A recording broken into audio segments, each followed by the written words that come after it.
Okay, okay, gentlemen. I don't know if I ever announced this, but of course we're gonna do power rankings after 3 weeks and see how things change moving forward.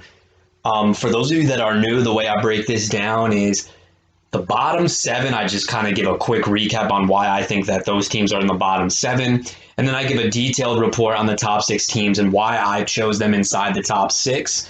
It's a lot. It's a lot of fun. The one thing that is interesting about this, if you like listening to my content, I could persuade into either you holding on, keeping, buying, selling, and I would highly suggest that you listen in on some of the other teams as well. Just maybe because you might hear something, or maybe I say something that scares somebody else, and that's not what I try to do. It's just in my personal opinion. Like, you ask anybody here, I am biased to certain players, but when it comes down to evaluate on power rankings, I tell it like it is. So, bottom line, let's get things kicked off with the 12, right? So, there's 12 teams. Here are the bottom seven, starting from the bottom, rising up to the top. At number 12, to me, this is a unanimous decision. It's Andre. Look, dude, I know you have a win. I think you just got to bite the dust or bite the bullet and say, I got to move on to next year. I do not see any hope in this team whatsoever. I know you're projected for 130. I think that is a bogus 130. I am not buying that one bit. Sorry, man. Aside from Melvin Gordon and now with Philip Lindsay coming back and Julio Jones might be okay, I am not intrigued by a lot of these pieces. I know David Montgomery, his value, on paper looks like it's going up without Tariq Cohen, but Cordero Patterson is still involved, and I'm just not big on David Montgomery in general. You took a lot of dusty players, and that's why I'm choosing you down here. I do not see a lot of hope for this. The only best case scenario for you, to be honest, is either T.Y. Hilton remembers what it was like to play with Andrew Luck, Joe Mixon gets out of this slump, and Todd Gurley has to score every game. It's a lot to ask for. Me personally, I do not see it. And if Blake Jarwin doesn't tear his ACL, you're the one looking at 0-3, not me. So that's just the way I see it. It's my personal opinion. You can take it for how it is. Number 11, I'm actually going to go with Patrick. I know, Patrick, you did beat me, and you might say, wait a second, didn't I beat you, Commish? But hear me out on this. Aside from Lamar Jackson, who hasn't been fantastic, and Alvin Kamara, I am kind of, and Mike Evans now. His value does go up. So aside from those big three, man, you've got a lot of questionable players on your roster. I don't know how they're going to fit into the long term. I know you have two Broncos guys. They're looking kind of iffy with no quarterback. Singletary in the short term looks okay, but once Zach Moss comes back, it's just going to be a guy you don't feel ever comfortable about starting. Hayden Hurst, the jury's still out on him. I'm not a big fan of him. I know you're a big Falcons fan. The only thing Hayden Hurst might have going for him is that they're going to be in shootouts like freaking every game. But unfortunately, man, I just don't see him being that much of a factor in this offense. So that's the reason why I have you. I think Kamara is a stud. I think Lamar and Mike Evans. But aside from everywhere else on team constructing, it's very, very questionable. Number 10, this is where I'm actually going to put myself. Unfortunately, with the loss of Saquon Barkley, we do not have any running backs. However, I do think that the receivers are better than the other two teams that I just mentioned. I think we have a very stable, elite quarterback. I'm not going to mention defense. I think it is what it is. But I do think that there's a potential for this team to have receivers that could finish in the top 15. I think all these guys have a legitimate case. Unfortunately, the running backs, if I don't make a move, it's going to be extremely difficult, to get out of this hole. But I do think, it's a formidable team without any running backs, just because we do have an elite quarterback and we've got a lot of serviceable, if not great, wide receivers. And there is some intriguing depth pieces in the bench as well. Number 9, a lot of people might disagree with this one. I'm actually putting Allen at number 9. I know the last 2 weeks have been crap. Now, the reason why I'm putting Allen over me is that both of us are kind of in the same boat. All right, we've lost a lot of elite players early on. However, Allen is expected to get his back. I'm definitely not getting Saquon Barkley back. So if you ask me with that, and he has the 0 RB factor going in, he has a division win as well. I have yet to see a complete, full, healthy Allen Williams roster. I know it has not looked good. I get that. However, this kid is always in this position, and he always makes a second half run. I am not big on the running backs, though. Marlon Mack's injury, if you would have told me that was the guy to fuck you over, I would have said no, I wasn't big on him. You're looking at that right now and saying to yourself, crap, how in the world am I going to, find one of these guys? Because I thought Swift would be the guy, then you mix match with Hines. It's a headache. And like I said with J.K. Dobbins, man, I don't like him on Baltimore. If you put J.K. Dobbins on any other roster in the NFL, I think he definitely finds a lot of value. Antonio Gibson, I think, is the one guy who's going to eventually be your starter. But I'm not even confident that these guys are quote unquote league winning guys because they're involved in committees. And unless there's a massive amount of injuries, not just one guy in front of them to get hurt, I'm talking about like two. It does not appear that this is going to be a great situation to be in. Number 8, I'm going to go with David Sutton. The fact that he has 2 wins is the reason why he's much higher on this list. You lost Christian McCaffrey, and your whole team is starting to just get hurt. The 2 wins is the reason why I put you at number 8, and you do have a favorable schedule within these next few weeks. You have to be the biggest Panthers fan in the world, man. You have to hope that the Panthers eked out a win against the Chargers. If they win again, there's a great chance Christian McCaffrey can come back healthy. But if they keep losing, I don't see the reason to rush him back, especially with no fans in the stands. You know what I'm saying? Aside from Mahomes, McCaffrey, and Hopkins, I'm not very big on this team. Mark Ingram's role is a big, big question mark. David Johnson, look, David, I'm not going to be biased. You know what I want to say, but I'm going to pull back a little bit. He had 2 of the most toughest run defenses to go against the last 2 games. Let's see what he does in a somewhat neutral matchup. So I am not going to full on, shit all over that parade yet. But I will be unbiased on that. So I will say that flat out. But there is no death pieces on this roster at all. So this is the one team I think that is most likely to go way down in the rankings. And number 7, who is the number 7 guy that I'm going to put up here? It's actually going to be Alex. So it's funny because I think I just listed this whole division. It is not a good division. However, when I look at the teams and I'm being unbiased, Alex's team has a lot of intriguing guys. The only thing that's interesting, I think his running backs are solid. The starting receivers, though, are very questionable. They're heading in the wrong direction, but I look at some of the guys on the bench that are starting to, trend a little bit upward. And I think if A.J. Green is quote-unquote washed up, I think T. Higgins slides right into his role, so I think you're covered on that. The Justin Jefferson performance was very interesting. I don't know if that's going to continue. There's a lot of intriguing pieces with this roster, which is why I am not putting this team down low. It's actually put up a decent amount of points as well. It's broken over 100. If I'm not mistaken, I think over 115. You got some interesting pieces here.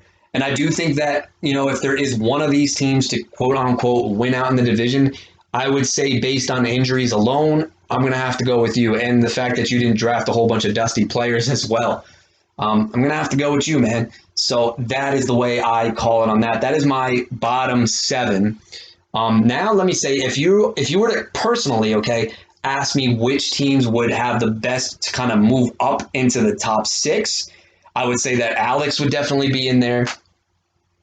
And then my others would have to be either, this is tough. I would have to say either Allen or myself. No, I'm not being biased on myself. I do think that there's enough pieces on both ends to kind of make a trade serviceable. Allen doesn't trade. Allen... We always crap on this kid's team for this, but something magical is going to fall into his lap that he's going to have to start a running back. So I trust that. Do I trust myself? I don't know. My management has been pretty solid, but I like the receivers and I like the quarterback. From a team construction, though, running backs do have an established floor. And when I don't have that, it's going to be tough. But if I'm going to, Vegas and I want to place my odds and say, okay, which 3 teams? Those would be the teams that I would say moving up. Which ones do I think are going to stay down? I think the ones that I would bet on would be Andre and David, unless David was to make some magical depth move where somebody is desperate enough to either get McCaffrey or DeAndre Hopkins. There's not a lot of depth here, and that is extremely concerning.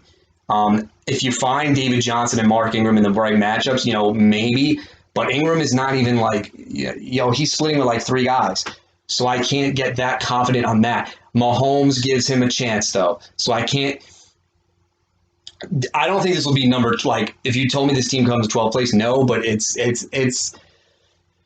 It's questionable. It's questionable. But being at 2-1, man, with this team, man, you'll take All right, you'll so take anything now that you this can is where get. things That's heat up my a little analysis. bit. What do I think are the top 6 teams in the league for power rankings? This one might shock you based on record, but my number 6 has to go with B Magic. Mr. B Magic, you might be a little confused and say to yourself, hold on a second, I'm 3-0. Listen to my analysis. I'm going to give you an in-depth analysis on what I think. The way I'm going to break down the rosters, guys, is I'm going to give you your starters, your bench, best case, worst case scenario, and recommendations or stuff that I would kind of look forward to avoid that best or and worst case scenario, excuse me. So when I look at it, B Magic, you felt like you had to make a move for a quarterback. Drew Brees without Michael Thomas, I said this before, I don't want anything to do with the guy. I think, he might even be cut worthy at this point. If the Saints lose another game, I think you got to go to Jameis Winston. I know that sounds gross, but James Winston at least, opens up the playbook a little bit more. But you went out and got Aaron Rodgers, and do I fault you for that? No. I think it was very, very, very, and I'm going to say this again, very risky for what you paid to get just him as the main piece in there. My philosophy, B Magic, and when I get to your tight end is tight ends, man. You don't need to have a good tight end to win. You really don't. I mean, it helps. Don't get me wrong. It's like the free space bingo. If you have it, cool, but they're not really a necessity. Aaron Rodgers is good, but the reason why I'm not so high on him, and I know it's working out for you in the long run, is the way I told with Paul, with Russell Wilson and Chris Carson. I do not like having a quarterback and a running back on the same roster because then that shows me that team's got to constantly put up into the 30s. You need a running back touchdown and the quarterback to go off for 3 or 4 touchdowns. You're getting by as of right now. Paul's been getting by as well, but I do think on a week-to-week basis, this is not something that you can quote-unquote rely on. Also, we don't know Davante Adams' status. If Davante Adams is out there, Aaron Rodgers, man, he is good to go. You plug him in, you play him. I do like the Packers a lot. I do think that they can control the ball. So I'm not hating on this combo too much. It's just it does limit your upside, if that makes any sense. Keenan Allen, a guy I was not very big on because I did not know how he would produce with any of these quarterbacks. With Justin Herbert, man, he is force-feeding him the ball over the middle of the field. You got to like that. I was surprised to see he was on your bench after week 1. I thought about buying. Maybe I could have gotten him off of you, but obviously not now. CeeDee Lamb was one of the Dallas receivers that I was very big on, and a lot of people did not like that pick. Thought, oh, you reached for him? Dak loves his safety check down guys, and this is what Dak has in CeeDee Lamb. I think he's going to give you a viable 10 to 12. I don't know what his touchdown upside is going to be, but he has an established role. B Magic, the one thing I will say that you have over every single person in this league is you have the best running back combo imaginable. You might have the running back 1 and the running back 2 by season's end in Ezekiel Elliott and Aaron Jones. I know you were not in the league last year or the last 2 years. I am the biggest Aaron Jones fan that you'll ever meet. Ever since I saw this guy get a start against Dallas about 3-4 years ago, I knew this guy was the truth. This guy is the absolute truth. And he gets heated on for no reason. You lucked out, my friend, on that pick because I was fiending to get him, hoping, because I knew Allen doesn't take running backs. I was hoping that you didn't take him, but you did the smart thing there. And Ezekiel Elliott with no Barkley, with no McCaffrey. He's in the driver's seat to finish as the RB1.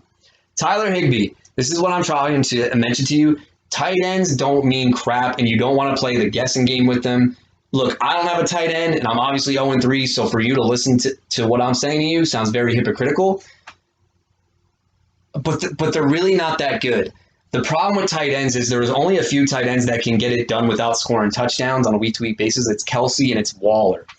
In my opinion, I think tight ends are touchdown or bust. The end. That's all I'm going to say. But B Magic, the reason why after you got rid of the depth move with Adam Thielen, the reason why I am not so high with your team as far as everybody else is that your flexes are very questionable. And you're going to have to mix and match, pick and choose the right guys between Emmanuel Sanders, Cole Beasley, Russell Gage, Claypool, Gronkowski, Fitzgerald, Cobb, Braxton Berrios, I do respect as a Jets fan, but Jimmy Grant, like these are not guys you want. And honestly, I know you're saving Le'Veon Bell. Forget him. Like he's dust. It's a shame because of Adam Gase. But you don't have the depth. I feel like to overcome bye weeks and to overcome certain injuries if one was to ever occur. I'm very concerned about the depth. I think your running backs are the scariest in the league. I am not so big on the rest of the construction of this team, and I know you're 3-0, but when I look at this 3-0 team, this is certainly a beatable team. So, worst case, or let's start with the best case scenario. Jones, Aaron Jones, obviously, and Ezekiel Elliott finish, like I just told you, running back 1, running back 2. Keenan Allen and CeeDee Lamb are guaranteed points every week. That's best case scenario. And, you eventually find at least one more flex to help you out. But it's very hard because these guys are all waiver wire guys. I know Cobb is an interesting one because I do like Watson over the middle to his slot guys, and he was a guy that was on my sleeper list. So he could be it, but I don't like the flexes at all. Because if you looked at my team compared to your team, just not saying position-wise, obviously you take a dump all over my running backs, like that's fine. But running backs aside, I think my receivers and my other receivers can match up to your flexes. It's just I can't compete. I can't compete with your running backs. That's where I'm a little bit concerned. And you don't have enough upside on the bench. Would I recommend trading anybody, B Magic? As of this point, you're 3-0, so I would stay the course. But if things get bad in the long run, then, you do have, I would say, at least 4 trading pieces that somebody would love to take off of your hands. That's my honest evaluation of your team, B Magic. You are, if I'm not mistaken, in the same division as Johnny. And if I am not mistaken, let me just double check this because I get Paul and Johnny's division mixed up. Oh, crap. That is correct. Wow, this is a strong division. So this is a really strong division. All right, so you're also in the division with Paul. And honestly, B Magic, this kid's team is, sky's the limit as of right now. So you're in a very, very tough division. And in all honesty, B Magic, I know you're 3-0. The other teams, just by looking at the spoiler list, I have you ranked lowest out of them. So I would expect some regression on your part. And it's not anything against your team. You're in a very, very tough competitive division. Man, my recommendation to you, if you start losing games, I think you do have running back pieces where you might be able to ship them off and make a deal. All right, we are back. We are back to the number 5 team. Finally got his first win, but I must say, if it wasn't for strength of schedule, this team could be going places, but they are in probably one of the most toughest divisions. Made a roster move, which I think worked out well for both parties as well. Mr. George Kittle-Corn, a.k.a. David Cryer. David, I must say, both of the trades that you made, I think the one with Johnny definitely favored your ass. The one with Paul, I think, will even itself out. I can't really pick a winner on that one. Let me explain why I have you at number 5 as a 1-2 team. Your point total is very, very nice. Now let's talk about the roster construction. Cam Newton, Watson was expendable. I mean, with Cam Newton running around like he did back in Carolina, all systems go, man. You don't really need Deshaun Watson. Did you sell low on Watson? Yes, I do admit that, me being a Watson fan, but I hate his weapons this year, man. I don't like Cam Newton's weapons at all either, but they're having designed run plays for him. This trade might even out by season's end. I don't know if it's going to be that great. Juju Smith-Schuster, I'm not a big Juju fan at all, David, but he's a solid floor. I think worst case scenario, a week he gets you 8 to 10. But I think his upside is limited with the emergence of Deontay Johnson, which means that a great week for Juju might just only be like 17 points, which you'll take. But the guy that's reunited with you, and as soon as you got him, showed why he loves playing for you, is Allen Robinson. Again, this was a guy I liked a lot in the draft. Loved him, actually. A-Rob, as we like to call him. He's going to be forced with targets. I don't think Nick Foles is that much of an upgrade from Mitch Trubisky, but I do feel like he can at least throw more accurate passes. So that bodes well for you. Your running backs. Dalvin Cook, when healthy, man, guy looks unstoppable, man. It's like you can't even tackle him. Here's one of my main concerns, though, is your running back, too, which is Kenyon Drake. I know there's a lot of people in the fantasy industry that want to tell people you should buy low. I am not saying this because I own Chase Edmonds. I'm extremely concerned, and this is the reason why. He's getting a lot of touches, but at the goal line, it's all Kyler Murray. He just evades every single tackler. And I don't think he's going to get a lot of touchdown opportunities. And when he's not getting a lot of catches, Kenyon Drake, I think, is a guy that if he explodes on the scene, ship him out. In fact, last year when he was in Arizona, we all thought he was amazing. He really only had 2 great games. That was about it. George Kittle hasn't played for you since week 1. Looking like he's trending in the right direction, and you having that elite tight end is a lot of good security for you. Boyd, now this is the guy I drafted, so I'm going to tell you my honest thought process on him. I think he had a good matchup against Philly because of Darius Slay being locked down on A.J. Green, but there are now 3, you can make the case for 4 viable targets in Cincinnati. He is no longer the only guy who goes over the middle of the field. T. Higgins is emerging. Mike Thomas the first 2 weeks was someone that, was emerging as well. And now Auden Tate is back. I'm not saying that Auden Tate is going to be anything special, but I'm concerned with Boyd if it's a neutral matchup because they just might force feed A.J. Green and T. Higgins. If it's a matchup where the cornerback, it's a good man-to-man coverage team and they play the guy on the outside, boom. I think Boyd shows what he's always been. I can't figure him out, and that's why I'm a little bit concerned. I know when I had him, people could say I sold low on him. Totally fine if you want to go that route. And I understood he did bad because of Chris Harris. However, my biggest concern was he only did well in garbage time in the Browns game, which was only 7 targets, and I think it was matchup dependent against Philly. This is a guy that I think on paper looks amazing, and I thought he was going to be awesome. I don't know what his role is going to be. The good news is Burrow's throwing like 60 times a game, so it might all even out for you. Kareem Hunt, I do feel like, I don't know why he's questionable at the moment. I'm seeing that he's listed as day-to-day. Can't figure that out. I don't know. He's fine. I think, he's the best backup running back you could own.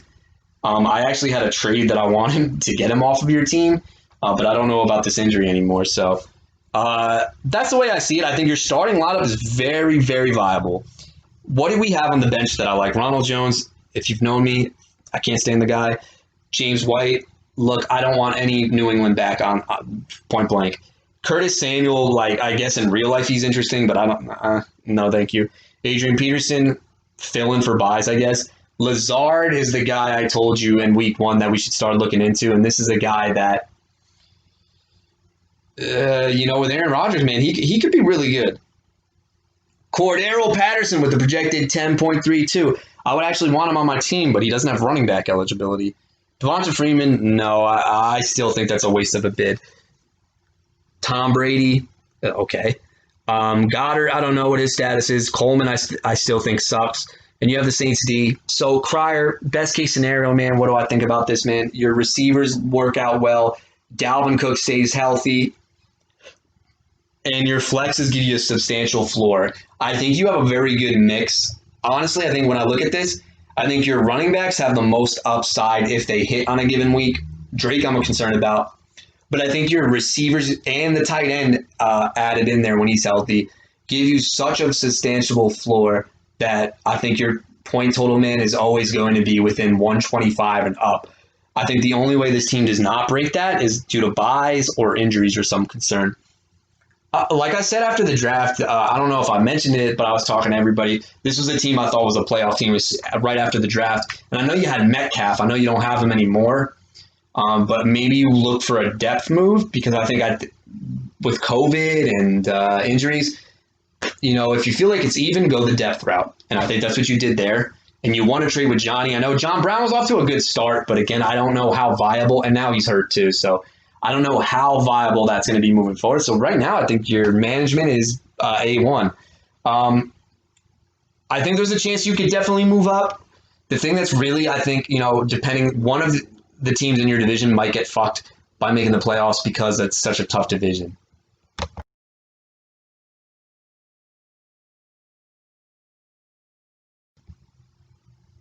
Okay, you know my stance. I have you at 4, and I'm going to explain why. My stance. This is why I think now it's official why power rankings come out of week 3, because a JFresh team week 1 to 2 always finds somebody to get the better end of a deal off of. We know what happened. and the team magically, what's the word I'm looking for? Transforms into something else that we have no idea where the fuck it came from. I've been very critical of your drafts in the past.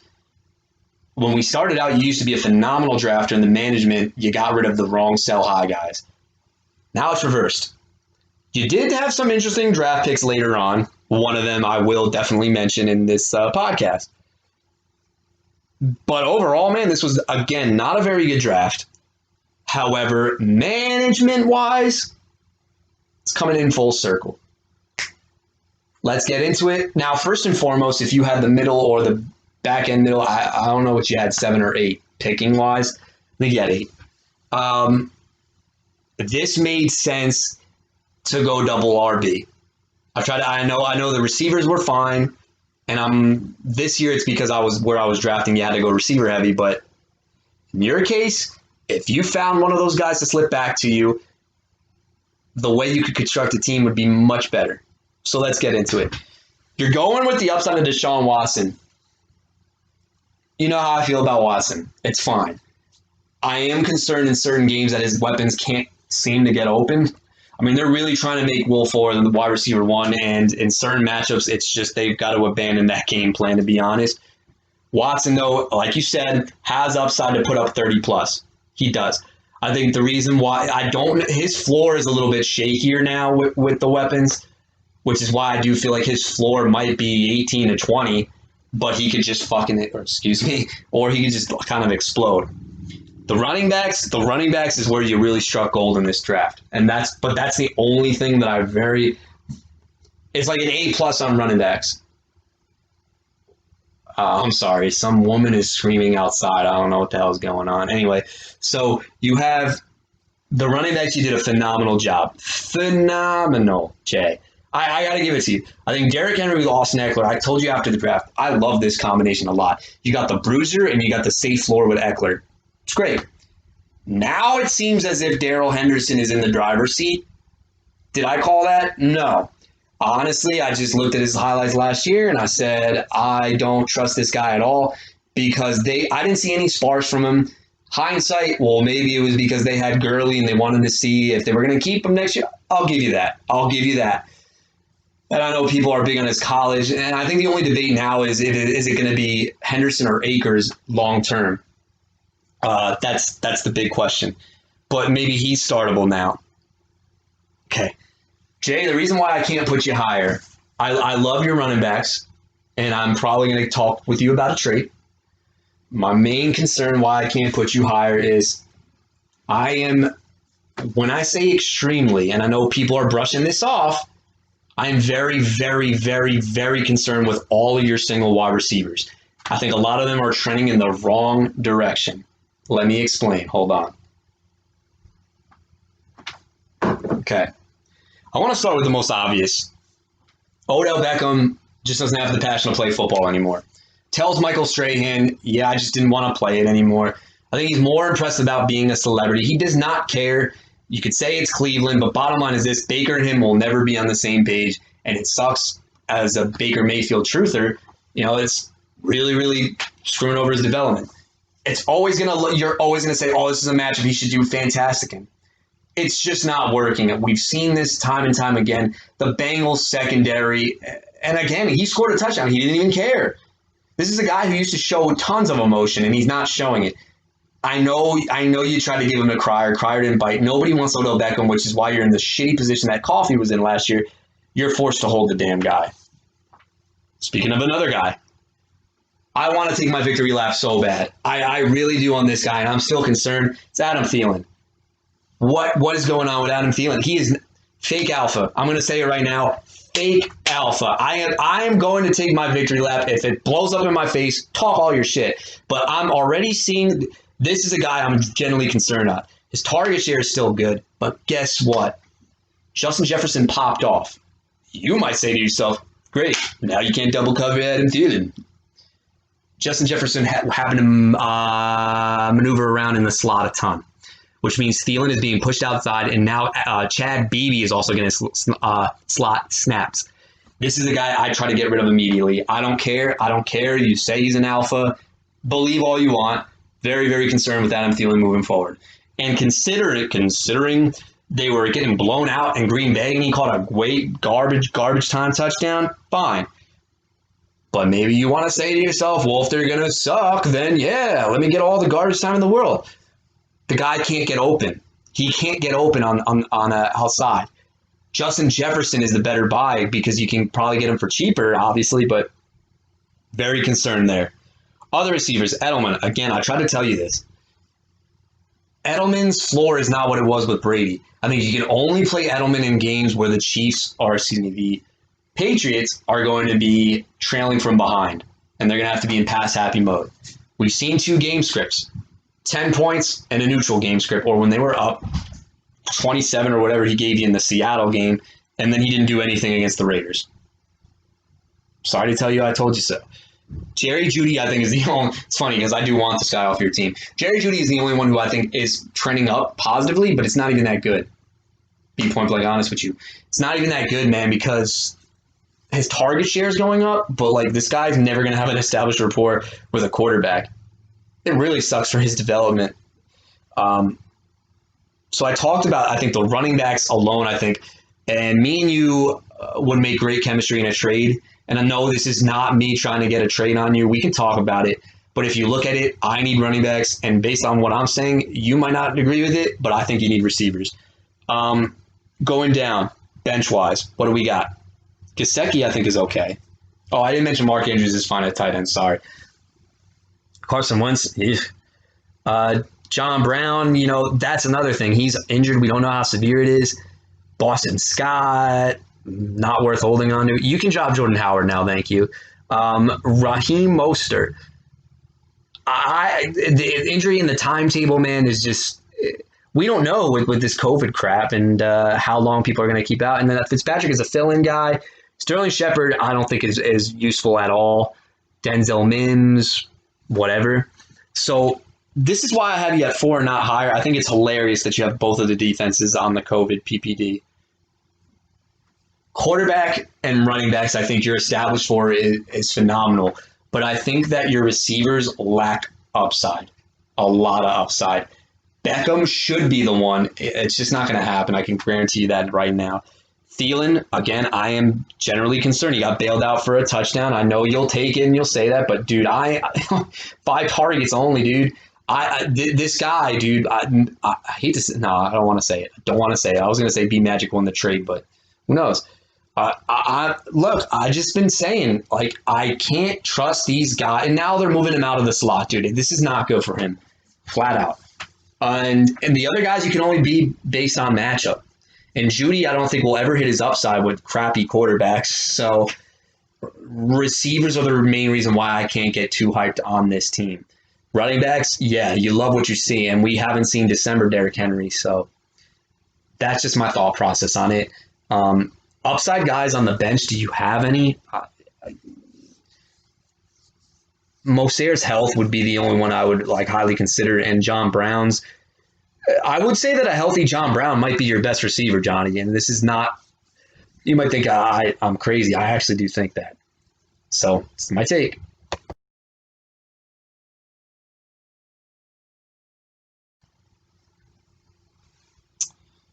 All right. I think number 2 and 3, man, was a coin flip. And I went based on what has happened lately between both teams as kind of a cop-out, but it is what it is. Mr. Harsh, you're in at number 3. So I like your team. You got some injuries, and you got some questionable guys. So let me give my honest opinion. I thought Gardner Minshew was throwing 50 touchdowns, but I guess he's on the bench now. Yikes. I don't know. I'm not going to kid. I'm not going to rag on you for that. Matthew Stafford is the other quarterback that you have. I know you try to tell everybody he was great last year, and he still might be okay. With a healthy Galladay, man, he looks, the playbook is opening up. I would just wish that they would use more DeAndre Swift in the backfield. Tyreek Hill, beast. Marquise Brown, I think, is a great talent. I just don't like him with Lamar Jackson that could produce week in and week out. That's my personal opinion. Marquise Brown is a boom or bust. Depending on what your definition is, wide receiver 2, wide receiver 3. Jonathan Taylor, James Robinson, surprisingly a running back combo that I don't think anybody would have think that would got that would figure that out. And I'm going to say something that's going to be very bold, but Harsh, I think you're the only person in the world that will agree with this. I think that Jonathan Taylor is actually a touchdown dependent RB2. He's getting a lot. I think Jonathan Taylor is like a step below Nick Chubb, to be honest. He's getting a lot of rushing volume, but it's only paying off if he gets that TD. James Robinson, I believe, is your running back one. Yeah. Dude, I could have picked this guy up easily. Me, you, and Alan in the beginning of the year knew we needed running backs, and I kept staring at him on my waiver wire ad, and I just didn't know who to drop at the time because it was too early. So Harsh, kudos for having more balls than me on that move. But Darren Waller, you know how I feel. You're going to have a top 5 tight end. This is right now what you're dealing with, though. Your flexes are your Achilles heel. For the time being, though, this is obviously short term. You have Renfro, Van Jefferson. Look, I drafted Van Jefferson. Love the talent, man, but it's going to be very hard to hold on to him for the whole year, which is why I cut him. Then you got Zachary Moss, who I do still like, by the way. I think he'll be definitely viable, if you lose either Taylor or Robinson for a backup. Devontae Adams got to get healthy, man, because once he does, man, you do have, like I said, Tyreek Hill paired with Devontae Adams is the best obtainable combo you could have ever had in this league. Minshew, we'll see what happens. Bryan Edwards, I'm surprised that you're sticking with Bryan Edwards. I got to admit, I'm surprised because Carr, I don't think is going to connect with him that much, but with Ruggs getting hurt, maybe. Benny Snell, a lottery ticket. Tony Pollard, lottery ticket. Alexander Madison, lottery ticket. So you're banking on injuries, and that's, I think, what all zero RB teams like to do. Let me just flat out tell you on this one, though. Deebo Samuel, you have a lot of interest. Your bench, I think, is the best upside bench in the league. I'm not going to fault you on that. The one thing that is really screwing over your development is the Titans winning means that they're not going to rush A.J. Brown. So I know you love your Tennessee Titans, Harsh, but you need to start rooting for them to lose because A.J. Brown is not going to get rushed back anytime soon. In fact, doctors are saying that knee injury is not where it's supposed to be. And honestly, dude, as a Corey Davis believer, I want A.J. Brown out there because Corey Davis gets freed up open. I don't like Arthur Smith as a play caller. I really don't. I know he's going to get a job, but that's going to be a waste of money. And Tampa D, we talked about this, Harsh. Very, very underrated. Therefore, I love that call. All right. Let's detail, when you get your team healthy again, I think things will start to click because we have not seen a full healthy roster since. We haven't seen it yet, actually, because you didn't have James Robinson in. James Robinson's a beast. I like this team a lot. Bottom line, you are in I think it's a 2-man race between you and Coffee, to be honest. So it's going to be interesting to see which team comes out on top. I know you took him out week 1, which I know is something that you marked down on your bucket list this year. So congrats. It's just health is the only thing that I think keeps this team down even more. So that's just my thought process.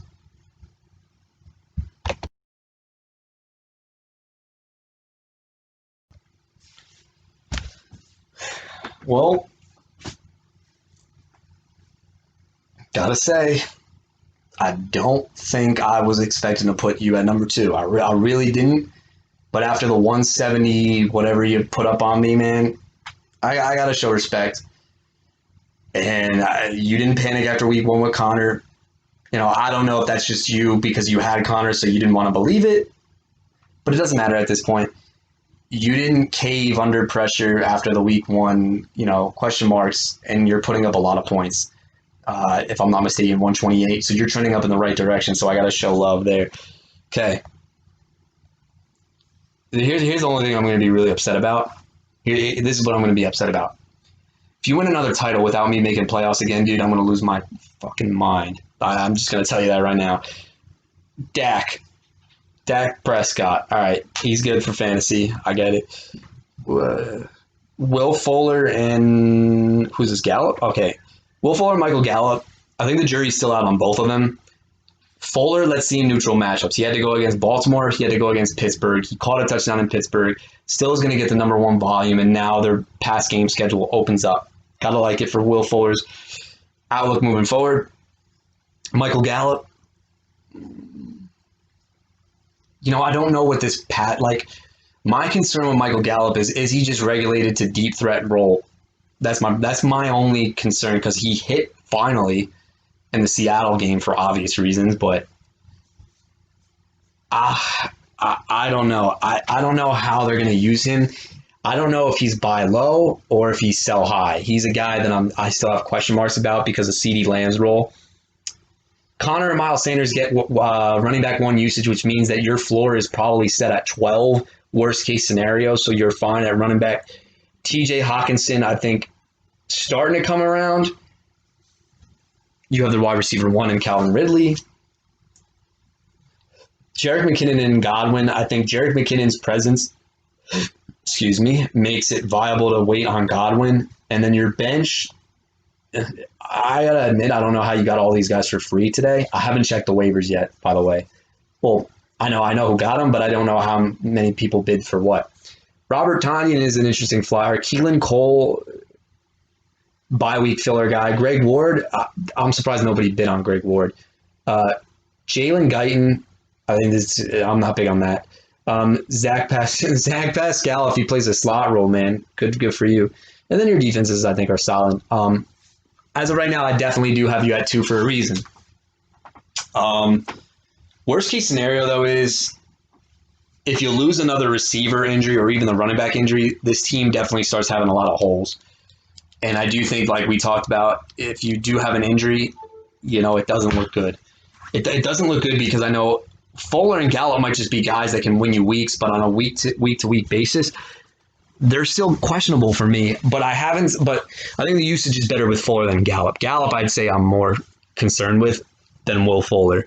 Just because Will Fuller will get the targets and he hasn't played a soft matchup since, I don't even think week 1 was a soft matchup. So I know this one was quick, but there's not really much else to say. I think you got to stay healthy with this squad and you'll be good. But if you start losing your guys, boom. Okay. I think after you made your 3rd, 4th, 5th, or 6th pick, can't remember because I said it, I sounded like a broken record at the draft. I said this is my favorite Paul draft in years. Paul, I got to be honest, your drafts to me always just kind of bore me just because you always go with like the highest ranked players. But when I heard you say Clyde Edwards-Helaire that early, dude, I jumped out of my seat and I said, there you go. I was proud. I really, really was proud, man. And then who the heck did you go in number? Sorry. Dude, I'm drawing a blank. Oh, Kelsey, duh. And it turned out great, man. And the fact of the matter is, when you didn't need Darren Waller, you flipped him for Stephon Diggs. You also got Tyler Boyd for Malcolm Brown, which you now turned into DK Metcalf, although you did give up Hunt. But I gotta admit, man, this is a good team. This is a really, really good team. And Paul, we're always used to seeing you start out really hot and then you cool down. I don't see it happening, buddy. Like I've said that in the past in power rankings. I don't see it with this one. Russ is cooking. You got it.